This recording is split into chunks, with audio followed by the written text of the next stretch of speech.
Dans cette vidéo, je vais vous expliquer comment je joue ma stratégie manche 700 sur Terminus.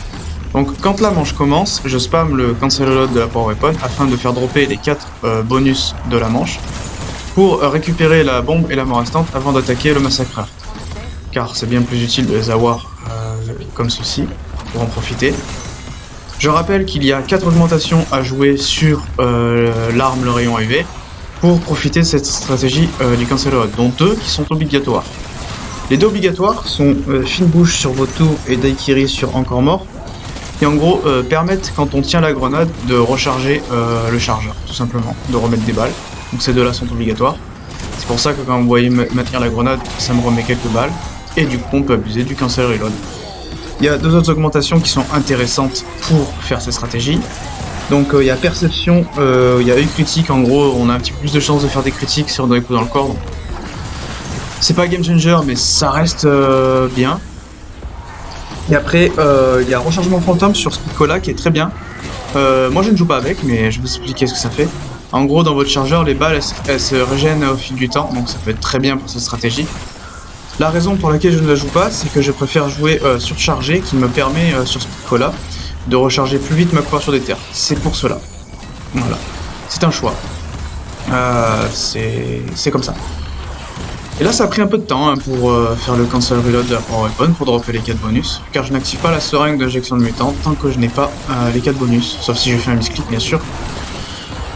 Donc pleine puissance quand j'ai déjà 2 couvertures des terres, bah forcément je vais en claquer une juste pour ramasser les matériaux, rien de plus ni moins. Donc attention, ça dure pas très longtemps quand on joue à 2 charges, donc faut pas non plus trop être, on va dire, attiré par les matériaux, parce que ça peut très vite mal se passer. Les Casimir, bah, j'en ai déjà 2 sur moi, il y en a un par terre, donc forcément bah, je vais optimiser, je vais en dropper un, c'est gratuit. Les manches où j'en suis à la 700, elles prennent 10 minutes en général, bon celle-là elle a pris 11 minutes parce que j'ai mis beaucoup de temps à faire dropper les 4 bonus comme vous voyez, je perdre un peu de temps. C'est un peu moins rapide de tuer à la cancel reload dans cette pièce, je sais que si on le fait au niveau du bateau c'est plus fast que de faire du massacreur, mais dans cette pièce c'est un petit peu plus lent de faire le rayon UV que de faire le massacreur. Et une fois les 4 bonus droppés, on passe en injection de mutant. Et mon placement, c'est je me mets au niveau du petit trou où les zombies sortent. Comme ça, quand je cut, ça tue les zombies à mes pieds. Et je tire sur le PC, comme ça tue tous les zombies dans la pièce. Et je crois qu'avec un peu de chance, même ça tue quelques zombies à travers le mur. Ce qui permet en plus de faire dropper un maximum de matériaux à l'intérieur de la pièce, au lieu de tirer directement dans la fenêtre. Et franchement, j'ai comparé, j'ai fait une manche entière en tirant que dans la fenêtre directement pour voir si c'était plus rapide. Franchement, on ne voit pas la différence au niveau des manches, donc je tire à l'intérieur pour faire dropper les matériaux. Et je fais select pour voir où ma manche où en est. Tout simplement, je sais que la manche dure 10 minutes, je fais select pour de la prise d'information. Donc quand le massacre finit, actuellement j'ai 2 trous noirs sur moi, j'en ai vu un par terre, donc j'en laisse un pour le récupérer.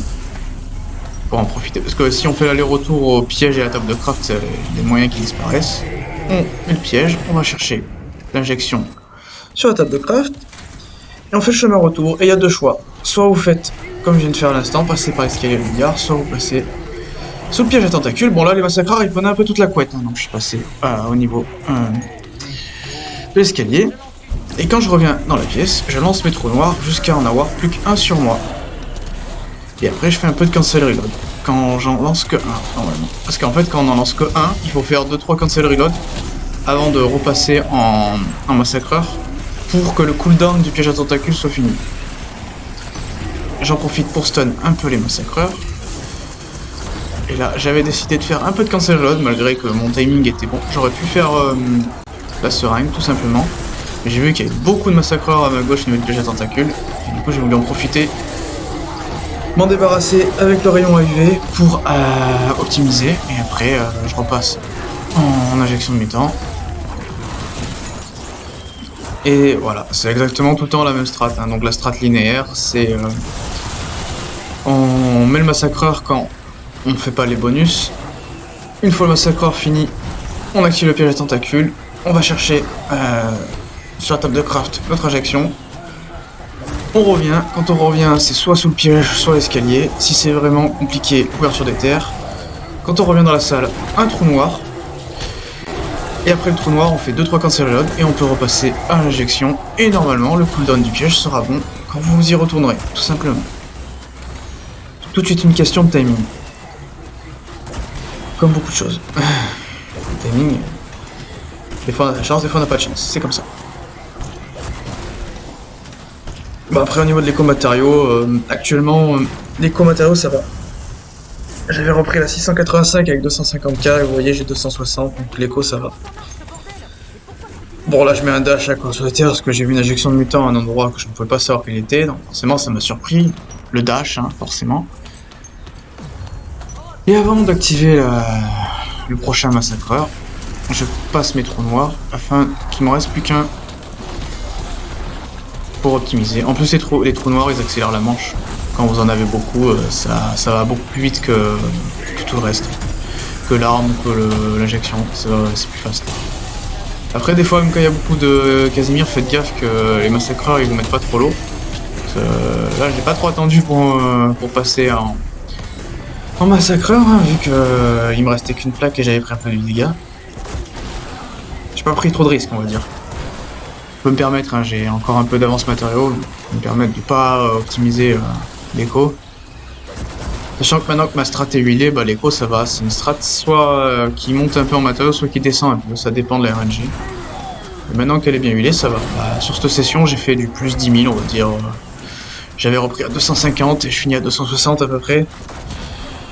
Après, je peux refaire une session de 15 manches, l'écho est très différente. Il y a la RNG, on peut pas choisir le nombre d'injections que les massacreurs vont nous dropper. On peut pas choisir le nombre de trous noirs que ça nous drop aussi, hein, parce que les trous noirs nous font économiser des points aussi, parce que ça fait dropper des matériaux. On est moins souvent en train de passer les seringues, etc. etc. C'est une boucle. Hop.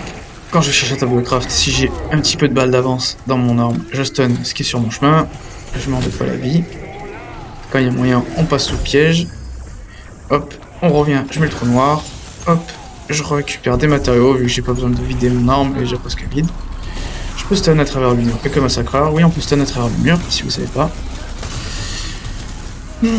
Et on reprend un peu du cancel reload. Et là, j'ai qu'une couverture des terres, donc je vais en profiter pour recharger ma couverture des terres. Et oui, cette strat, elle est vraiment bien. Tout s'emboîte bien. Après, comme ça. Et on peut en profiter aussi pour tuer les massacreurs, pas que recharger sa couverture des terres. Une pierre, deux coups. Qui dirait. Hop, ma couverture des terres est rechargée avant même de finir de m'occuper des massacreurs. Pour dire comment ça recharge vite avec la bonne augmentation sur Speed Cola. Et je préfère jouer avec les recharges vite parce que ça peut très vite être compliqué. Les zombies on les prend pas à la légère, hein. La fin de partie c'est très vite arrivé. Bon, une déco c'est très vite arrivé, mais ça c'est pas de la faute du joueur, hein. C'est de la faute des serveurs et de la faute à pas de chance, c'est comme ça. Et quand on a une déco on peut pas toujours se reconnecter, hein. Donc, vaut mieux pas que ça arrive, ça on choisit pas. Comme énormément de choses dans la vie, les jeux vidéo c'est pareil, on choisit pas tout. C'est comme ça. Et au niveau où j'en suis, je sais que la manche est pas encore terminée, mais pas loin.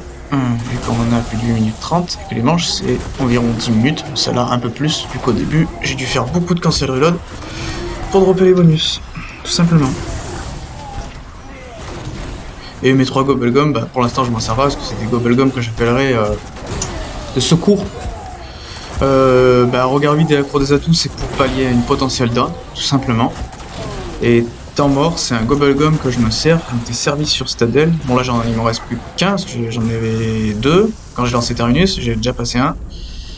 En fait quand j'ai une déco que j'ai Dev Error qui m'est arrivé déjà sur cette run. Après le Dev Error ça me propose de reprendre notre partie qui a été interrompue de manière inopinée et ça crée un fichier de sauvegarde temporaire. Et ben avec quand je reviens après un Dev Error, je mets le temps mort tout de suite, si ça bug pas. Comme ça je passe à la manche après, parce que j'ai vu un joueur qui a vraiment pas eu de chance, qui a 900 plus sur Citadel et qui a eu il a eu une Dev Error je crois, ou une déco. Donc il rejoint comme j'ai fait sur Citadel ou comme j'ai fait une fois déjà sur cette run. Et en fait quand il rejoint il redéco. Mais du coup vu que c'est la manche où il a commencé, c'est comme quand on revient à 7 Quit. Je sais pas si c'était mis à jour, mais quand on revient à 7 Quit, si on déco, bah c'est foutu. Et on arrive à la fin de la manche, tout simplement, vu que ça fait 10 minutes qu'on est dans la manche, forcément.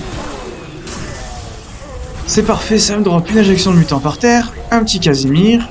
En plus, je compte sauvegarder, donc c'est parfait d'avoir une injection de mutant pour la prochaine. Vu qu'il faut toujours sauvegarder en ayant une injection de mutant avant de passer sur le manche, pour que quand vous revenez, le jeu est bien pris en compte que vous l'avez. Parce que si vous la récupérez après, vous ne l'avez pas. Donc à faire très attention. Enfin voilà, les manches sont extrêmement longues, hein. Pour faire de la 650 à la 700, j'ai joué 3 sessions d'un peu plus de 2 heures, donc on va dire, donc ça va être 3 fois 2, 6, c'est ouais, on va dire 6h30, un bon 6h30 pour faire de la 650 à la 700.